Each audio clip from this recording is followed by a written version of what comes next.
Here's what you missed on Phathead and Cande in the morning. Weekdays 6 to 10 a.m. on My Country 96.1. My Country 96.1, Phathead, Cande Roth, looking at a good day, 83, sunshine. We'll take it for the Thursday. If you are just joining us here this morning, I am sorry. I know I have to be the bearer of bad news. You did not win the jackpot in Powerball. What a thing to wake up to. One ticket in California, I know, but there were like 30-something $1 million prizes, so you might have a secondary prize. Who knows? We've already. I feel like we've done a whole show already. It's not even 8 o'clock yet. How about that? Yeah. So this is the story I wanted to get to about the early birds. Now, I'm not talking about getting up early for work. Talking about going to dinner earlier. There's a new trend in restaurants. 10% of restaurant guests are now being seated between 2 o'clock in the afternoon and 5 o'clock. This is double from what it was a couple years ago. And are you giving Florida statistics? No, this is real stuff. I'll tell you why they think this is happening in a minute. So the new trend is restaurants getting crowded earlier and closing their kitchen earlier. Some restaurants closing by 8:30, closing down. Yeah, closing Well, down. that fits into my schedule, I'll tell you that. Yeah. So now, basically the restaurants don't find it financially rewarding to stay open late. When it used to be very difficult to get a reservation at like 7 p.m., now they say in many restaurants it's easier than getting a reservation at 5 o'clock. Uber. Is everyone fasting like I am and have to get no. their food intake in? Nope. And by the way, No? Uber, I'll give you the reasoning. Uber says trips to restaurants between 4 and 5 p.m. are up about 10% since 2019. And they're not the only ones adjusting. Even Broadway shows. Do you know, on Friday, the norm was 8 o'clock. Broadway show would start. Now, a third of the Broadway shows on Friday night are starting at 7 o'clock. I didn't know that. They are shifting. And by the way, before I get to all the details here, we've spoken about this with concerts, right? We've like when the headliner comes on at 9:30 at night. Now, let's do an early bird concert. Come on, get on stage. I love that idea. I want to get And home, you know, right? all of your country artists that you run out on, they too would love that idea because then they'd be like, oh, Phathead stayed for the whole show. That's right. I'd get to see the whole show. So here's a couple of the reasons.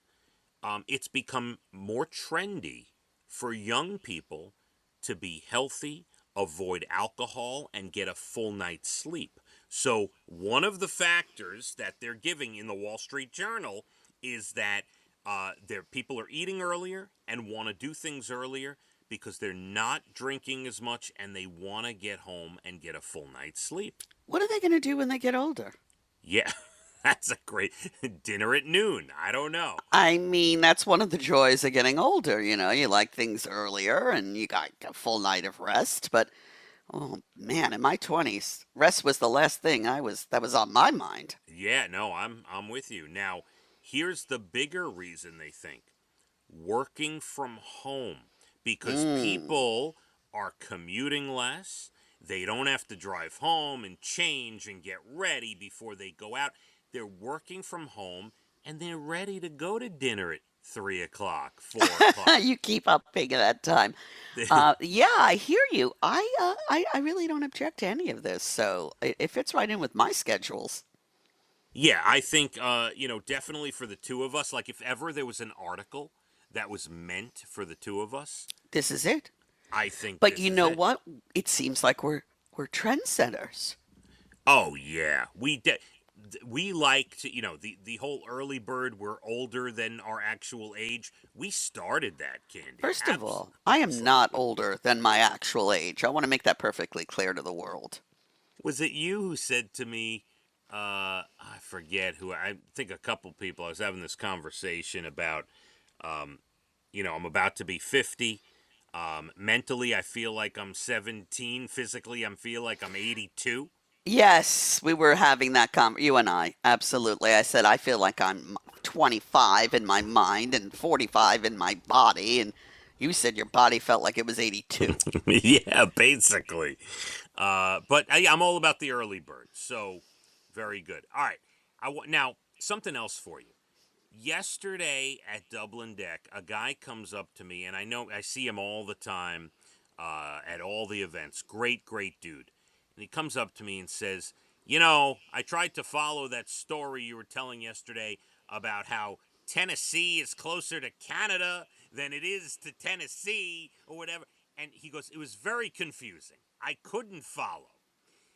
And I thought of you. You remember the story I told I yesterday? do. Okay. You I still told don't me. believe you, by the All way. right. So the reason I'm bringing it up is because I have two other tidbits I want to tell you. Oh, no. Because every now and again I find these random facts. But getting back to yesterday, this is a kudos to you. The guy says, I couldn't follow you. Can you explain it to me again? So I stood there and I explained it. Okay. What it was, they're the northeasternmost city in Tennessee, in the state of Tennessee, is closer to Canada than it is to the most southwestern city in its own state, in Tennessee. Got it. I got it yesterday. I got it today. And Right? my comparison was upstate New York. Parts of that are just a stone's throw away from Canada. If they came into New York City, it would be a much further commute. Yeah, now I didn't call you out on that yesterday, but that doesn't count because we know how close we are to Canada. The whole I think the people in Tennessee probably know that as well. No, no. I don't. Stop. When you think of Tennessee, When I don't live in Tennessee. I've never even stayed in Tennessee. I don't know. The whole thought of Tennessee is. All right. Well, I hope he got all it right. because we don't want to talk about this No, anymore. we're done. So, with that in mind, I found two other facts you're going to be able to easily wrap your head around. But All right. I thought they were interesting enough. Beverly Hills 90210, the show that was huge, of course, was originally supposed to be set in Maryland. Do you know the original name of that show was Potomac 20854? Oh, I It did was not know that. I it never was saw the show, quite frankly. it was going to be set in Maryland. Executives at Fox decided to put it in a place that was more recognizable, and thankfully for them, they did that. They Yes. did. It was a success. Yes. Now, here's the other one. I thought this was very interesting. Can you name the first athlete to ever get $1 million endorsement deal? That's a good one. And can I tell you Why do before I you want to say guess? Joe Namath? Well, it's a good guess, but before you guess, there's no chance you're getting this right. I've set you up for failure. All right. Well, that was my guess. Joe Namath. All right. The first athlete ever to be paid by a company $1 million to endorse something was the champion bowler, Don Carter. Do you remember Don Carter? I'm ashamed to say I do, and that I used to watch bowling quite often. I used to love I bowling on used to love TV. it, and today I don't even know why.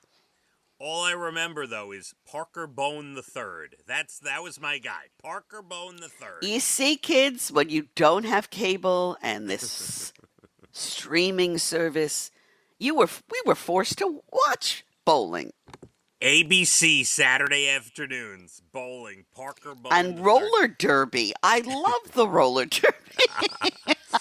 Third. You're aging yourself a little bit. Sorry. I don't remember. I don't remember. Is there the still roller derby. roller derby competition out there? I have no clue, honestly. But Don Carter got $1 million to endorse the bowling ball company Ebonite in 1964. I thought that was Wow. interesting. That Yeah. is interesting. All right. We're about 20 minutes, a little less than 20 minutes to your Bald and the Beautiful Entertainment. Everything from Nashville to Hollywood comes up about 8:12. National Days, good news stories still to come in the 8 o'clock hour. We're going to have a nice one, 83 sunshine. We hit the roads. My Country 96.1. Phathead and Cande in the morning, weekdays 6 to 10 a.m. on My Country 96.1.